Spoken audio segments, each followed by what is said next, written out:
And hello, and welcome to another edition of In Between the Pages with James Law Jr. I am James Law Jr. of James Law Jr. It is also my network, JLJ Media, and I'm the JLJ of JLJ Media. That's how that works. So good morning, everyone. Good morning, good morning, good morning. We're going to talk about something that is so wonderful because I'm part of this book tribe. And I can't find my book that I'm in all of a sudden. I have it sitting out all the time. Now I can't find it. But I'm sure she does. But she has a distinction in being in all three of the You Can Overcome Anything book series started by our friend Cesar R. Espino. She's in book 1, 2, and 3. So I'm going to mention which one of those. I'm in book 1, and my chapter is more about turning 40 and changing my life. There, you get book 1 for me. There, those are the other books. Those are the three. What's in the other room? Exactly. Mine's the other room, which I can't find either. But anyway, it's fine. We're in that one together. But she's the author, and she's in all three of these. Best-selling author. I can say that for all of us. Yes. Is Stacey. Yes. Hello, Stacey. Hello. Good morning, and thank you for welcoming me. I was like, what do we say? What do we do? What do we say? I'm still such an honor. Such an honor. Well, thank you. Coffee time. Coffee time. So cheers. We are here. We're on. Do church announcements, I always say. This is JLJ Media. We are an online network that I started a year ago. So almost about a year ago. And we have over 35 shows on the network, from Star Wars, like Grogu's, to soaps and everything in between, insurance, all kinds of stuff. So like, subscribe, and comment. The subscribe button is down here somewhere. It's a red triangle somewhere. It says subscribe. Do what Stacey tells you. And then also, not alone, we're also an audio network. So we're on every streaming platform we can think of, from iHeartRadio to Spotify, Google, Apple Podcasts, and much more. Just find In Between the Pages with James Law Jr., and you'll see it. Follow, subscribe. My 3-year anniversary of the show is next week, on the 4th. So 3 years doing this show. I can't believe it's gone by. It's crazy. It's been crazy, 3 years. And we went through a lot of stuff, but I'm very happy to still be here through a pandemic. I'm fully vaccinated. Everything's great. We're here. We're going to keep forward. I'll have a special show on that day with a surprise guest. So it'll help me celebrate my 3 years doing that. So go ahead and like that also. We're also on Facebook at In Between the Pages with James Law Jr. So I said all that. Those are your church announcements for today. Have a nice day. Okay, Stacey, first of all, I like to ask all my guests, they come on, your first time coming on with me solo, how you doing? I'm doing fantastic. How are you doing? I'm nice. Being fully vaccinated. I got sick after the second shot. Mm-hmm. I had the Moderna. I tell people all the time, but it wasn't, I knew it might happen, so I was prepared, and I knew it wouldn't last long. I knew it was going to be just this thing where it's going to happen. It did happen for a day. And then I was fine. The thing that killed me is my arm was so sore, I wanted to gnaw it off. Oh no, that's really sore. It was sore. It was so, the first shot, it was sore a little bit. I couldn't raise it. It was no big deal. This one, I wanted to gnaw my arm off and beat it to the ground. I got through it. Thank you, Tylenol. I got through it. Yes. Yes, I got through it. Fortunately, we know the second shot couldn't have that effect, and I'm happy that you recovered. And so I did. I recovered. I was fine because we were supposed to do this a little soon. I couldn't do it. I had to I just had to lay down. So sometimes it's good. It's my aunt who's a pastor, my Aunt Faith, I love her. She always says sometimes you need to learn how to do nothing well. Exactly. And that's a lesson that I've learned, because you have to honor your yes, honor your no. If your no is no, I'm not going to do something, I'm just going to lay down and rest, then do that. Rest. Don't rest and think about I should be, or I could be, or I'm wasting this time, right? So you honored your rest, and that's exactly what we. You said something that just right there. You're not wasting time when you're relaxing. Mm-hmm. Let's get that out the way. And I think entrepreneurs, which we are, have this thing. If I'm not working 24/7 and 2 hours of sleep a night, that's not healthy. At some point you will burn out and your health will suffer. And I agree with you. When you're relaxing, it's okay to be at rest. Yes, absolutely. Our bodies are designed to restore themselves during rest. And in order to be restored, then we must rest. And that's okay. Okay. So you're in all three books. And we're going to start with number 1. You can overcome anything despite the barriers in life. We were talking about my chapter, which you liked, and we had a little connection with it. But your chapter. So tell people what your chapter is about. So my chapter, and I here's know the we're talking rental, folks. I love it. Woo! Told you I love it. My gardener should have folks. It was so loud. I was like, oh my goodness. But yeah. I apologize for any Yeah. external interruptions. Yeah, we all know. At least you have no dogs running into the shot or anything like that. That happens all the time too. My first chapter, this is the first time I had become an author. And most of my life, I had heard, wow, you've been through so much. I don't know how you do it. And so I believe, I've overcome a lot. And when this book first started, I was in the beginning of my healing journey, and I can actually tell the difference in my growth stages from the beginning until now. Really? Okay. And so the first book, I pretty much set the stage of some of the things that I had been through, and my mindset in specifically in looking for affection and attention with men when I was at a very young age, and the abuse from my stepfather that led up to that, as well as how I felt about myself. And I just felt totally lost, and some of the tools that I had gained up to that point in being able to be healed. And so that was a tough book. That was a tough chapter to publish, I should say. It was very personal. I was nervous or afraid, like, is my dad going to read this? Are my children going to read this? What are they going to think? Am I exposing somebody for something that would be embarrassing? And the fact is that it's my story, and I had to learn to honor my story. And I was able to do that without blaming somebody else. So I learned through that experience how to tell my story from my perspective. Yeah, I read your story, and it resonated with me. And I've talked about this in other shows, and I'm actually writing a book on it myself, a separate book on it. I was sexually assaulted when I was young, violently, by a friend. And I felt, for me, same thing. Telling the story, you start to kind of censor yourself. Like, should I say that? Should I put that in there? Should I talk about that? Isn't it? It's like, but you're right. I'm reading yours. It's kind of like, it's your story. Just tell it. And somebody needs to see it. And trust me, someone needs to see it. It will help them. So I understand what you mean. It's like you're afraid people are still alive and the people are still around that are, Yes. And actually, my oldest daughter, I have 3 children. My oldest daughter did come to me a couple of weeks ago, and she said, I read your books. Wow. Okay.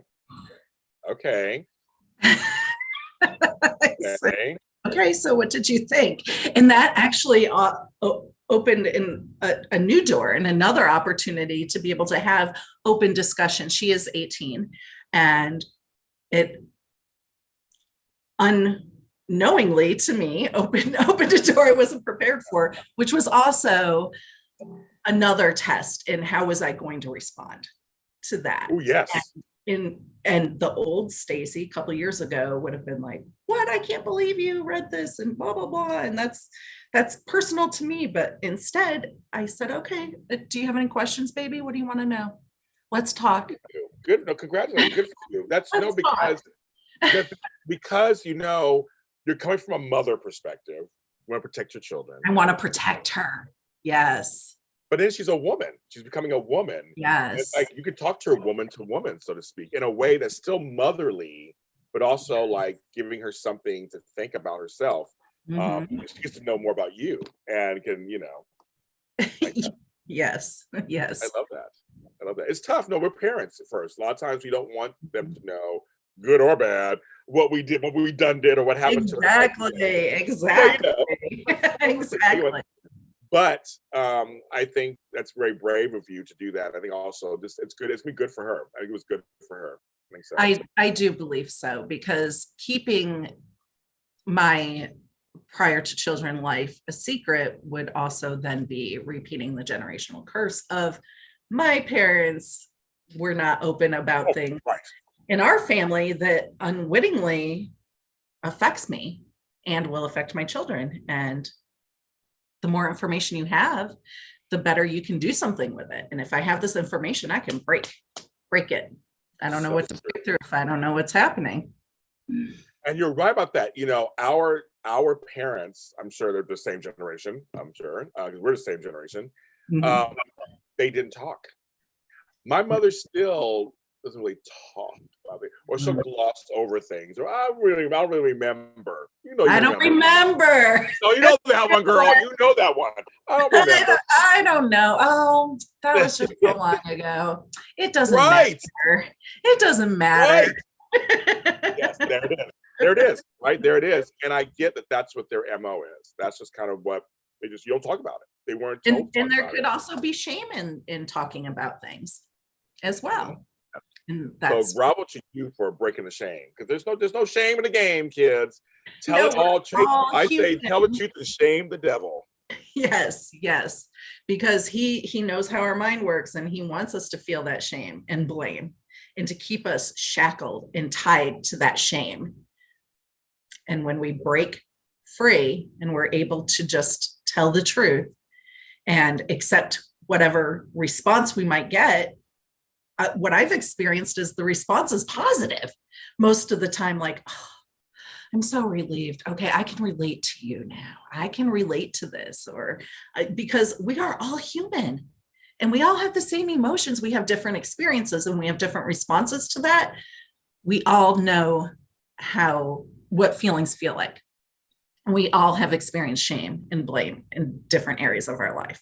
And to express anything that you might have had shame and blame about is just opening the door for somebody to then be able to heal theirs as well when you lead the way. Mm-hmm. I agree. How'd you meet Caesar? I'm sorry? How did you meet Caesar? Oh, I met him. Yes, Caesar. Oh, he's amazing. I love him. I love his energy, especially watching him. He does these break dances. Wow. I know. I'm like, oh, Caesar. It's so funny. I laugh all the time because he ain't a spring chicken either. But he be getting down there. He be doing it. I was like, okay, Caesar, you do it. That's right. Yes. Want that energy. Yes. So I met Caesar through this trauma response training program that we're both in. And I am a certified mindset coach. And I was able to get to know him because we were in the same classes together and healing our journey, going along our healing journey at the same time. And so grateful to have him in my life. And it's a whole new family as well. It's just a whole group of us. It's like I have a new family, including you now. Yes, you do. You do. Yes. And yes. He's just a very nice guy. And we live near each other and we hang out and stuff. We do a lot of stuff together. Oh, that's really amazing. Yes, he is. I've been wanting to cultivate healthy male relationships because growing up I didn't have that, and so through other things that have happened. So now I have some really good male friends. That I think it's important for women to have female friends that are good, male friends that are good, that are positive and uplifting. Yes. There. So Caesar's that for me. So we live a mile away from each other and we hang out and do stuff. And so wow. I want to join you guys someday. That would be a blast. Hey, come on over. We just go eat. We always go eat somewhere. There's always eating somewhere. We'll go eat. Right. It's nice in LA all the time. It's always nice. Today it's gonna be hot today, apparently. So look at that. All right, so that's the first book. And so how'd you get involved? Do you say come back for the second book, or do you say I want to come back for the second book? You got it hooked?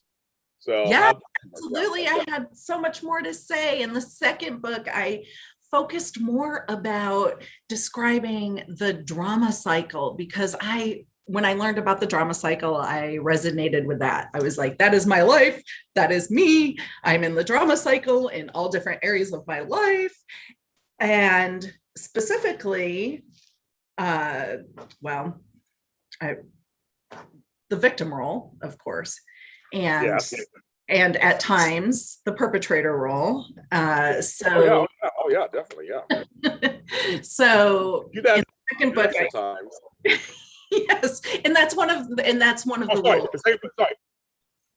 Sorry, second book is You Can Overcome Anything, Volume 2, When You Exercise the Mind. Yes. And so when you are aware of what's happening and you're able to pull yourself out of the drama cycle instead of being in it and going along for the ride. Because in the drama cycle, there's the perpetrator and the rescuer and the victim, and we can go between all three of those roles instantly in a conversation. And so I actually identify with the rescuer as well. So I think we all identify with all of the roles. And when I learned about that in my training, I thought that this is mind blowing. It's so simple. And once you grasp the concept, it is so powerful, because once you're able to pull out of being in the cycle and just kind of step back and look at it and have the maturity and ability to look at the cycle without actually being in it and feeling the emotions, and just kind of step back and think, okay, what's really going on here? Who's hurt? Why am I hurt? Why am I responding in this way? And what can I do to change the circumstance and the situation? And in chapter 2, that's what I wrote about, because that was just very powerful for me, the drama cycle. Yes, and I read that and I understand that also. It's funny how things that are done to you, you could turn around and do to somebody else. It may not be as drastic as some things that are done to you, obviously, but the cycle does happen where, because you're hurt. Yes, and hurt people, right? And why is that? And that's what we're learning. What I've been learning, like, why do hurt people? Because I don't believe that it's anybody's intention to hurt people. Of course, there's the exception. Generally speaking, it's not our intention to hurt people. And What do you think it is? Well, in your opinion, what do you think it is? Well, the unhealing actually is just, well, I think it's a couple things. Number one, the enemy. He knows how to work our mind, right? And once he gets in there, if we are hurt, then when there's an influence, which is an event or a person connected with our emotions, and our emotions are here to serve us, even scary ones, or fear or anger or sadness, those emotions are also here to serve us. God gave us those emotions to send us a message. And so between those two is a limiting belief. And when we have a limiting belief about ourselves, what we think about ourselves, we think about other people, because our mind doesn't know the difference between us and them. And when we perpetrate against somebody, we're actually perpetrating against ourselves. And that might be something that we have a belief within ourselves about, is what we are saying to them, because there's truth in everything. That's beautiful. Well, seriously, I totally, it's one of those things where I feel similar. I feel like, because you're hurt, you want to feel control. You feel out of control. So when you control, false control, is to hurt someone else, then you feel better. You and again, falsely, you feel better. You're above that person, so to speak. Because now I'm going to take I was treated this way, so I'm like, screw you. I'm going to do. It's like it's all false. It's all false. It's not anything. Really, it really isn't. You're just in the drama cycle, basically. That's all you're doing. Yes. React differently. That's the better part. And instead of elevating yourself and elevating others, and to have the mindset of abundance, there's enough for everybody. A lot of people have the scarcity mindset, and that in order for me to be better, or to have more, or to rise up, I have to push somebody down to step on them, right? So the perfect example, when I was 12 or 13, I went to New Jersey in the ocean, and we got carried away by the undercurrent. There were 3 of us, and this one bigger guy was freaking out, and he kept pushing me down. I thought I was going to die. And I know this is a little bit different scenario, but that's what I think of. Like, in order for him to rise up, he was like pushing me down, trying to get up. And fact is, I couldn't reach the bottom either, and it was futile. Anyway, we're all safe now, so that's the important part. Thank God, right. Wow. So that's what I imagine when I think of the scarcity mindset. Yeah, absolutely. Yeah, no, and also the other thing you bring up that I totally agree with is people's identity. When you have a lot of things. I remember for me, my identity was, well, I was sexually assaulted, so now I'm going to make you prove to me that you're worthy to be with me, or feel bad for myself. Well, I can't find anybody because I'm damaged, so to speak. I wouldn't say damaged. I wouldn't say that. Nobody's gonna want you. You might not say it. You might say in your mind the opposite, like I'm deserving, I'm worthy. But what you truly believe in your unconscious mind, those limiting beliefs are like there. It's like I liken it to a spider web. It's like once the limiting belief gets in there, like a bug, it's stuck. Like it's going to take something major to come and sweep it out, and there are tools to help you do that. There are. And yes, I lived the majority of my life also thinking that as well. Like it's not safe to trust others because it's not safe to trust myself. Exactly. I need to comment. That's exactly right. And I would just tell people, it took me in the first week you'll see it took me to age 40 to kind of begin my new journey. It took me that long to realize stuff. In the last 12 years, my birthday's coming up, last 12 years, I've done a lot of work and I feel lighter. I feel brighter. I just feel like letting go of some of that stuff is just like, it's a literal weight off of it. It's like your lungs open up and you can just breathe. You don't have to carry it. Like, there's things that have happened. I can find a place for them in my past. They're there. I can access them for various things that are positive. I do talk engagements. I do other things. I can, in my experience in life, my interviews, I can access some of that stuff for positive stuff. But holding on to it, it's just too much. I don't need that kind of baggage. I don't want to carry that bag. My arms hurt. Also, when you hold on to something, what? So now you have it.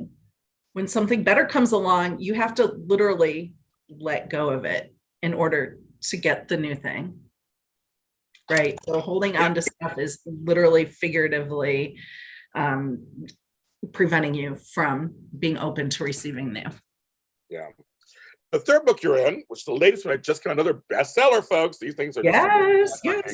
I just got my copy in the mail yesterday. Yeah. Oh, how ironic. It's a pretty green. You can overcome anything, volume 3, with a definite purpose. Yeah. So what's I haven't read your chapter yet. So what is your chapter in this book? My chapter in this book focused on how life prepares us for the next step, for the next level, for the next level, for the next level. And so for example, we wouldn't expect a 5-year-old to be able to complete algebra, right? We're going to teach them the basics, learn your numbers and how to add. And so the abuse and the situation that I went through in my younger life has prepared me for what I went through in my teenage life, which then prepared me for what I went through in my 20s and 30s and what brought me here today. And I had always thought, well, my life would be better if my family had more money, or we went on vacations, or my parents stayed together, or I was smarter, or. And the fact is, it doesn't matter what those circumstances were. And you don't have control over what happened to you, but you do have control over your response. And any little change will make a huge difference. I love the avalanche analogy. When you make a small change, it's like a little pebble starting, right? And then it turns into like the whole mountainside is changed and transformed over something little. And we all have that power within us to change the mountainside of our family and of our lives by making small changes. It doesn't have to be major. We don't have to be the best at everything. We just have to acknowledge what is and then heal and come from that space of healing in order to make generational changes. My saying in my organizing business is small steps lead large rewards. And I always tell people, that's my saying. That's why you're like, all right, did she read my stuff? No, I did not. Yeah, we're totally twinning. As I'm funny, we're totally twinning. But that's my tagline is small steps lead to large rewards. And I have a book out about that too, actually. And that's the point, is that a step is a step is a step is a step. Mm-hmm. I mean, it doesn't matter if it's I have long legs, so my steps may be a little longer. My sister has short legs. She's 5'1". Her steps are shorter, but we still reach destination. It's just it may take me a little faster to get there, but she's going to get there because she's still stepping. It's like she's exactly moving forward. It's still moving forward. I think I'm glad you said people need to understand. People think he's sweeping. Don't listen to the media. Don't sound like do a big thing and take all. Like no. Sometimes that's too daunting. That's too much. Exactly, because what would major change look like immediately? We wouldn't have the resources and the ability to handle major change right now, because as we go through these steps, we're like, okay, this is a little different. All right, let me get used to this, see how this feels, and then go to the next step, and then see how that feels. And if you skip steps, then you wouldn't, I mean, it'd be a totally different world. You'd most likely revert back to what's comfortable. And now I would say there's that, and I know for me, I'm on a weight loss journey right now. The COVID hit me, but I'm a person who's like 2 pounds a week. To me, that's healthy. That's fine. Yes. It's incremental. I don't want to just lose 10 pounds. Like, to me, those are band-aids. They don't really serve the problem. I got to change my eating style. I got to come back when you lose quick. It always comes back. So I said, for me, people go, well, that's all you're losing. I go, no, I see when I've lost 6 pounds so far. Congratulations. I feel different already. I really do feel different. Yes, and you should celebrate every little step. Every step, celebrate it, acknowledge it. So many people are like, oh, it's only 2 pounds, not a big deal. Okay, well, no, it is a big deal. And take the moment and celebrate it. Congratulations. I'm proud of you. It's 2 pounds. You don't have all. It's 2 pounds to save your life. That's 2 pounds to make you feel better. It's like, I'm the same. I'm just with you on that too. I'm just like, we need to learn how to understand small steps are fine. And I think, and it's all about working towards something. And that's okay. You'll get there. You'll get there. I know we're in this whole world of instant gratification, short attention span. So what do you say to those people who, I mean, I'm not counting the ones who are actually ADHD or ADD, that's a different story, but it's for the general public. What kind of message do you say to them regarding this? Oh, that's a very good question. For people that are looking for instant, I say just be kind to yourself, be patient, give yourself grace, and most importantly, allow yourself to go through the process.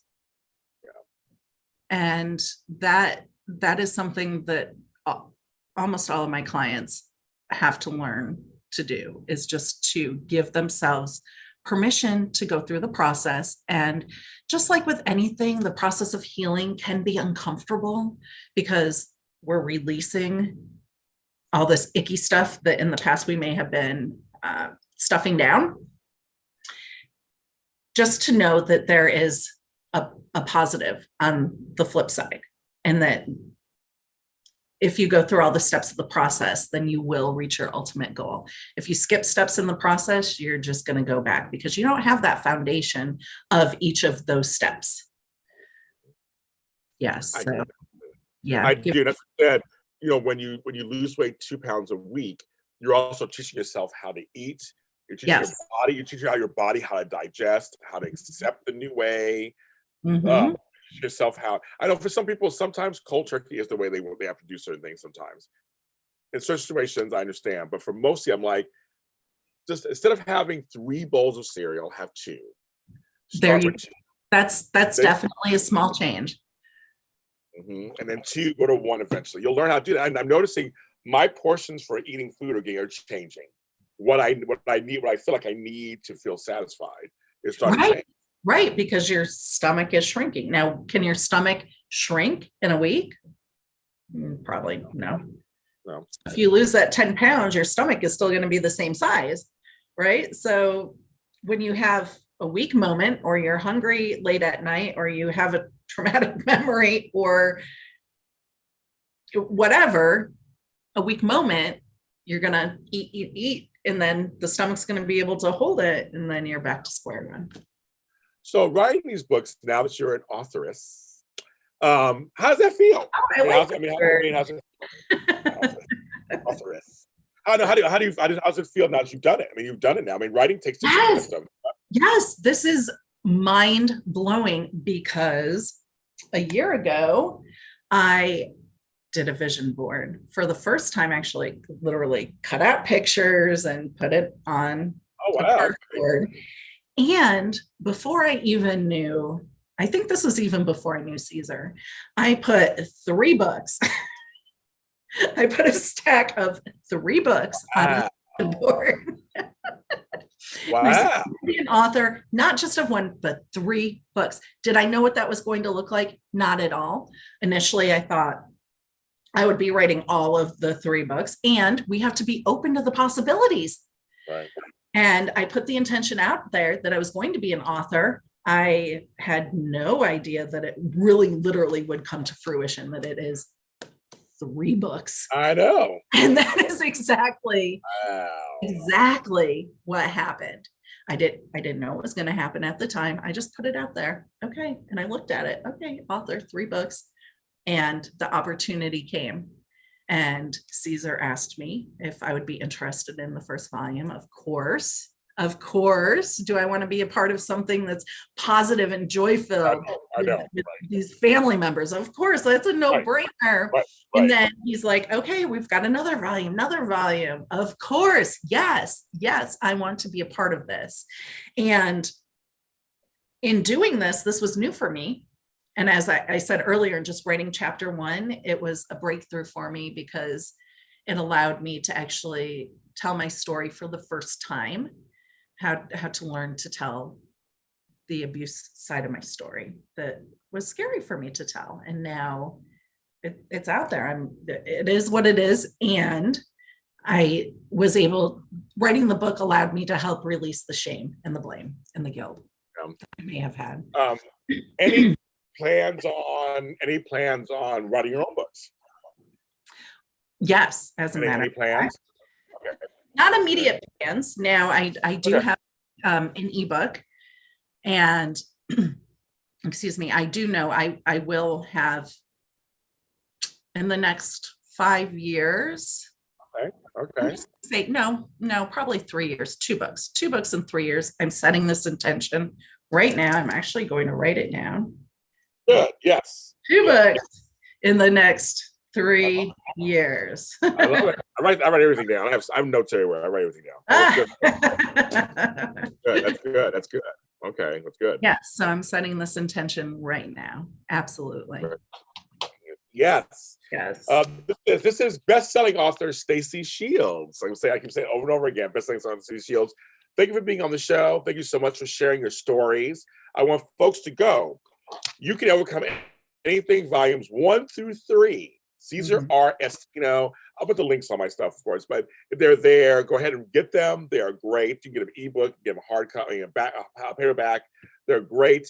Bunch of great stories, including Stacey's. I'm in volume 1, so you want to check that out also. So it's a lot of fun. It's just good encouragement. And I really believe that anyone out there will get something out of it. There's something for everybody. And for me, there are many authors, many stories in these books, and you can relate with probably a couple of them. I'm going to ask you, Stacey, tell people, because you have a coaching practice, where they can find you for the coaching practice. Yes. So far, well, you can find me, you can email me, Stacey Shields, STACEYSHIELDS 2020 @gmail.com. And you can find me on Facebook under Stacey Shields and look me up. And if you have any questions about trauma response, trauma healing, let's talk. Because once you're free from it, you're going to live a different life, a much freer. Yes. Totally that completely. Everyone, please go follow her, find her, see what she's doing. Do it now. I'm James Lott Jr. and we're all James Lott Jr.'s are sold at James Lott Jr. on all social media platforms, including TikTok. I'm a star on there. You can follow me. I give tips and all kinds of goodies. And of course, it's in between the pages. So you can follow us. And next week's my 3-year anniversary. 3-year anniversary. Something special coming up for that. Thanks to Stacey. Thanks to Caesar for bringing us together. Yes. And everybody out there who's going to watch this or listen to this, please stay safe, have compassion, and we'll see you next time.